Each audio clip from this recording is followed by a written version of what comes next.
안녕하세요. 반갑습니다. 자, 사무자동화 산업기사 이제 첫 번째 과목이 되겠네요. 그래서 첫 번째 과목의 첫 번째 시간. 사무자동화가 뭐냐, 그리고 어떤 특징을 갖느냐에 대한 내용이고요. 얘네들은, 문제가 쉬우면서도 자주 출제되는 그런 애들이에요. 그렇다고 해서 제가 이야기하는 자주 출제라고 하는 거는 매 회마다 나오는 건 아니지만, 1년을 평균으로 했을 때 1년에 3번 시험 중에 적어도 한 번 이상 출제된 애들을 저는 자주 출제된다고 표현을 합니다.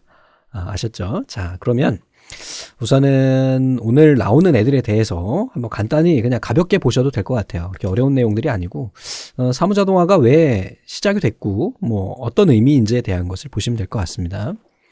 우선은 사무자동화라고 하는 것은 어떤 거냐, 이거는 딱 아시겠죠? 사무를 자동화하는 거예요. 사무실에서 업무를 자동화하는 거예요. 이게 사무자동화예요. 자, 조직의 사무 업무를 수행하기 위해 사무 기능을 자동화한 것이다.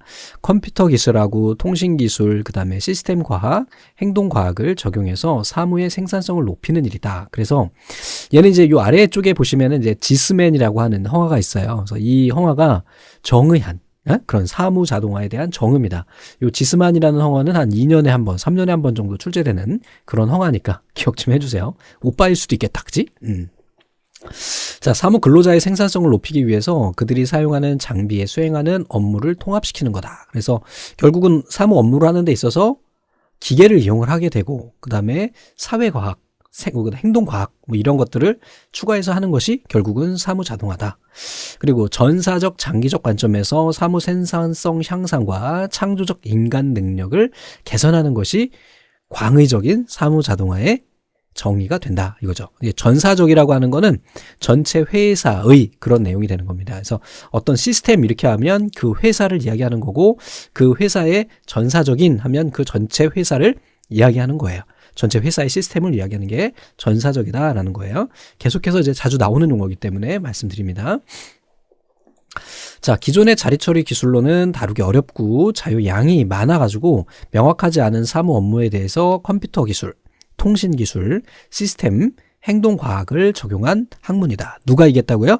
지스만 오빠가 했어요. 자, 시스템 과학을 적용하는 데 있어서 갖춰야 할 특징에는 반환기능, 입출력 분석, 목적, 목표의 계속적 추구, 질서 있는 전체로의 추구, 그 다음에 행동과학의 요소, 이게 최근에 한번 나온 적이 있어요. 그래서 사회학, 심리학, 인류학. 행동이라고 하는 게 뭐예요? 움직이는 거죠. 그래서 사회학 어떤 거든지 아시겠죠? 제가 이게 뭐라 그러죠? 요즘에 한참 있는 인문학 쪽에는 제가 관심이 많지만 인문학적 용어에 대해서는 설명드리기가 좀 어려워서. 그래서 심리학, 사람이 주가 되니까 당연히 되겠고, 인류학, 사람이 어떻게 발전했느냐. 결국은 이 사무자동화의 주된 핵심 요인은 누구다? 바로 사람이다. 그리고 이 사람을 이용을 해서 사람을 기반으로 해서 통신기술, 컴퓨터기술, 시스템과학, 행동과학을 적용한 것이 뭐다? 네, 바로 사무자동화다라는 이야기죠. 자, 요게 나오는 애들도 간단히, 요 화면에 있는 얘네가 이제 시험 문제에 나오는 애들이니까 기억해 주시기 바랍니다. 자, 사무자동화 ABCD, 얘는 한 5년에 한 번 정도 출제되는 비율을 갖고 있어요. 그래서 굉장히 쉽죠. A는 오토매틱 오피스, B는 비즈니스 머신, 커뮤니케이션 시스템, 데이터 프로세싱 시스템, 4개이기 때문에 문제 내기가 참 좋습니다. 다음 중 사무자동화의 ABCD에 해당하지 않는 것은 이렇게 나오고요. ABCD는 다 나오는데 예를 들어서 데이터 프로세싱이 아니라 데이터 커뮤니케이션 시스템이라든지 이런 식으로 좀 바꿔가지고 출제가 되니까 확인을 좀 해주시기 바랍니다.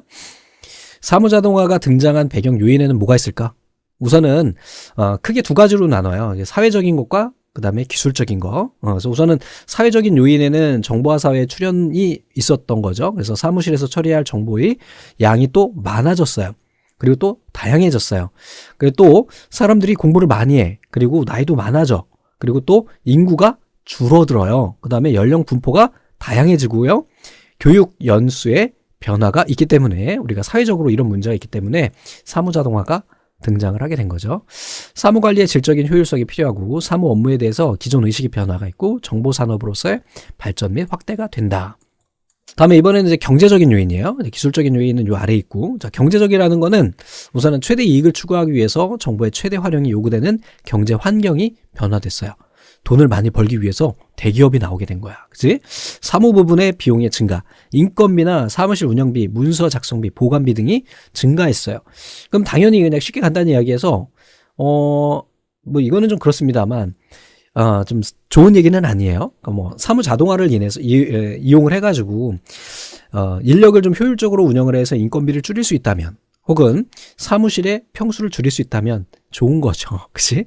근데 궁극적인 목적은 아니에요. 이게 시험 문제 나오기 때문에 헷갈릴 수 있어서 말씀드리는데, 궁극적으로 인건비를 줄이는 게 목표는 아닙니다. 사무자동화에서. 왜? 그러면 안 되죠. 그죠? 자, 그 다음에 생산 부분에 비해서 사무 부분의 생산성이 증가가 크게 저조하기 때문에, 그러니까 이 사무자동화가 나오게 된 경제적인 요인은 결국은 이익 추구를 위해서입니다. 예? 가장 궁극적인 목적은. 자, 기술적인 요인. 우선은 하드웨어 기술이 발전하다 보니까 옛날엔 인터넷이라는 게 없었잖아요. 그제? 컴퓨터 성능도 떨어졌어요. 근데 예전에 타자기를 쳤다고? 그러면 예를 들면은 제가 고등학교 때, 중학교 때 저희 누님들이 상고를 다녔거든요. 그때 타자기를 많이 쳤어요. 그때만 해도. 이러니까 뽀록이 나는데 나이가. 뭐 그렇진 않습니다. 그렇게 많이 먹진 않았지만. 그랬었는데 어느 순간 컴퓨터로 바뀌었죠. 그지? 자, 소프트웨어 기술의 발전. 얼마나 요즘에 스마트폰을 이용해서도 얼마든지 문서를 작성할 수가 있고 얼마든지 사무 자동화에 도움을 줄 수가 있어요. 그지? 자, 통신 네트워크 기술 이제 가장 큰 것 같아요. 통신 기술이 발달하다 보니까 업무를 모든 걸 다 인터넷을 통해서 혹은 컴퓨터를 통해서 하게 되죠. 그리고 잘 아시겠지만 여러분들 스마트폰으로도 우리 뭐라고죠? 재택근무라고 하나요? 그 다음에 모빌리티 오피스라고 그래가지고 그 이동하면서 얼마든지 업무를 볼 수 있는 그러한 시스템이 되어 있죠.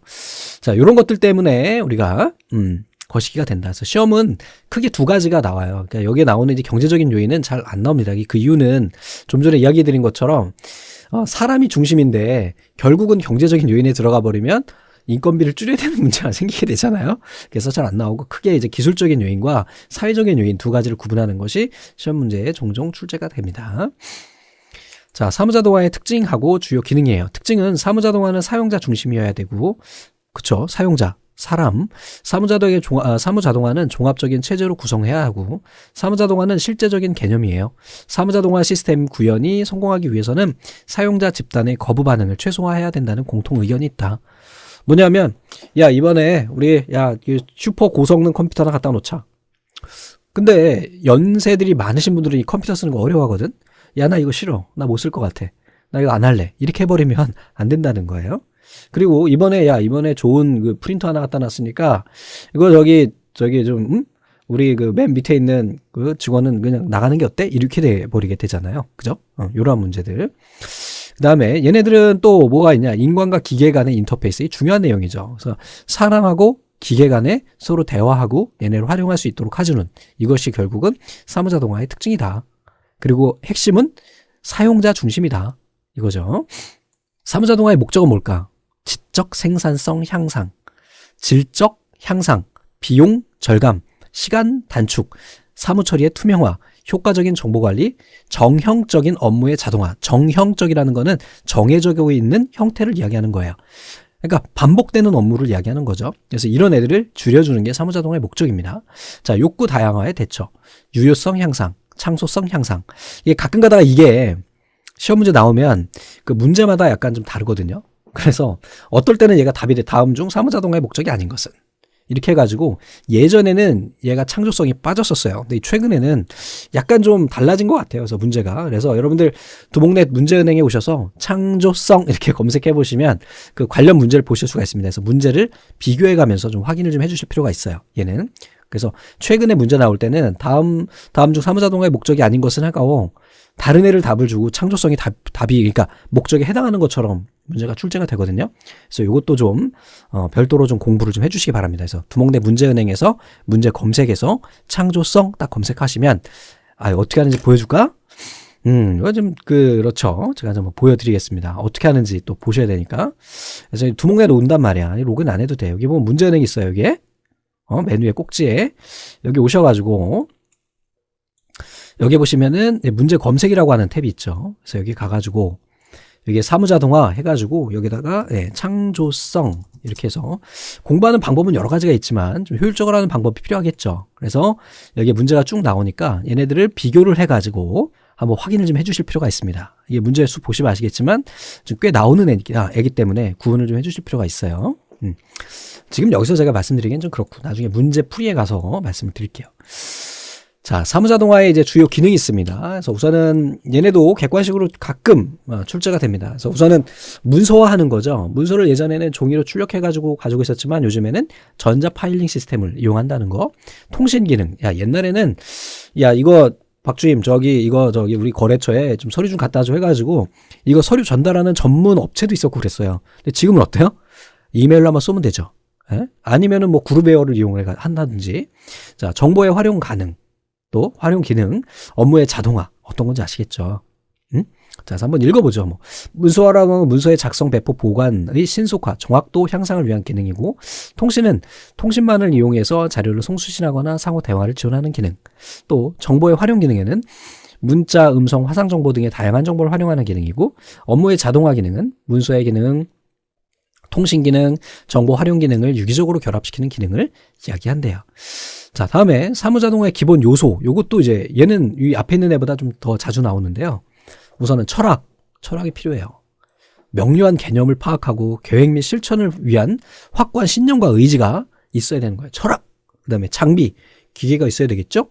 그다음에 제도가 없으면 우왕좌왕하게 되겠죠. 그리고 가장 중요한 사람이 있어야 되는 거죠. 그래서 기본 구성 요소에는 철학, 이 시스템을 어떻게 우리가 계획하고 실천할 것인지에 대한 철학, 그 다음에 장비, 어떤 장비를 우리가 쓸 것인지, 또 제도, 얘네를 어떤 식으로 경영에 도움을 줄 수 있도록 제도화할 것인지, 또 사람이 어떻게 사무의 생산성을 높이기 위해서 얘를 어떻게 주체가 될 수 있을 것인지에 대한 것을 이야기하는 겁니다. 이거는 이제 자동화의 시스템이에요. 그래서 OA, 사무자동화 우리가 보고 있는 거고, 얘도 한 5년, 6년에 한번 출제되는 애입니다. FA, Factory Automation. HA는 Home Automation. SA는 Sales Automation. MA는 Management Automation. AA는 Accounting Automation. 됐죠? 자, 요것도 정말 쉬운 문제인데 아주 가끔이지만 출제가 된다는 거. 자, 사무자동화의 최종 목적은 뭐냐? 네, 사무부분의 지적 생산성 향상에 있다. 사무 부분의 지적 생산성 향상을 위한 접근 방법에는 사람 조직의 개편, 사무 작업의 개선, 사무 환경의 정비, 정보 시스템의 확립. 이게 결국은 뭐예요? 우리가 지금 앞에서 배운 애들을 모두 다 체계적으로 만들어주는 것. 이게 바로 사무 부분의 지적 생산성 향상에 있다. 됐죠? 이게 사무 자동화의 최종 목적이다. 라는 것을 알고 계시면 되겠습니다. 자, 그럼 문제를 한번 냅다가 후갈겨 보죠. 제 강의를 이제 처음 접근하시는 분들은 약간 좀 당황하실 수가 있는데, 좀 단어 선택이랑 이런 어떤 표현이 좀 강합니다. 그렇다고 해서 실제로 그런 건 아니고요. 많이들 오해하셔요. 그래서 나중에 이제 여러분들 필기 합격하시고, 실기 이제 오프라인 특강 오시면 깜짝 놀랍니다. 아, 이렇게 젠틀하고 점잖은 분이셨나? 이런 생각. 죄송합니다. 자, 그럼 계속 문제 풀게요. 자, 다음 중 사무자동화를 추진하고 수행하는 데 있어서 모든 시스템의 주체 및 운영의 주역이 되는 거 바로 사람입니다. 사무자동화의 배경 요인의 필요성이 아닌 것은 고생산성과 고설비 투자. 맞는 것 같으면서도 아닌 것 같죠? 자, 문서 작성비 및 보관비가 상승했다. 그 필요성이에요. 왜 생겼냐는 거죠. 컴퓨터 기술과 통신 기술이 발전했죠. 고학력 노동자의 증가와 사무 관리의 질적인 효율성이 필요했어요. 그래서 얘랑 맞아요. 문서 작성비, 보관비 상승 맞아요. 근데 고생산성과 고설비 투자예요. 그렇지 않았기 때문에 사무자동화가 나온 거죠. 그치? 사무자동화가 나왔기 때문에 고생산성과 고설비 투자가 이루어진 거죠. 그리고 또 고설비 투자는 또 그래요. 사실은 약간 논란의 여지가 있지만 고생산성이 있었으면 사무자동화가 왜 있었겠어. 왜 일들을 잘하고 일이 잘 되는데 왜 사무자동화가 배경에서 이제 이 기반에서 만들어졌겠어요. 이제 1번이 답이 됩니다. 사무자동화 시스템의 목적에 가장 거리가 먼 것은 욕구의 다양화. 좋죠? 처리의 신속화, 정확화. 처리의 투명화. 좋아요. 사무원의 건강검진도 중요하긴 하겠지만 사무자동화 시스템의 목적은 아니다. 사무자동화의 효과로 볼 수 없는 것은 시설비 및 관리비 증가 효과, 행정사무의 신속하고 정확한 처리 효과, 표준서식을 사용함으로써 불편 해소의 효과, 보존 공간 절약으로 주변 사무실 환경 개선의 효과. 다 좋은데 1번이겠네요. 자, 사무자동화의 목표에 관한 설명으로 틀린 것은 비전문가라도 사용할 수 있는 시스템을 추구한다. 사무실의 기계화를 궁극적인 목표로 한다. 창조적 인간 능력을 증대를 목표로 한다. 생산성 향상을 꾀하는 것이다. 그랬어요. 뭘까요? 사무실의 기계화를 궁극적 목적으로 해요? 그렇지 않아요. 기계가 아니라 자동화를. 그지? 그래서 얘는 2번이 답이 됩니다. 그래서 이렇게 해가지고 포인트 1을 봤고요. 바로 이어가지고 또 이 포인트를 보도록 하겠습니다. 감사합니다.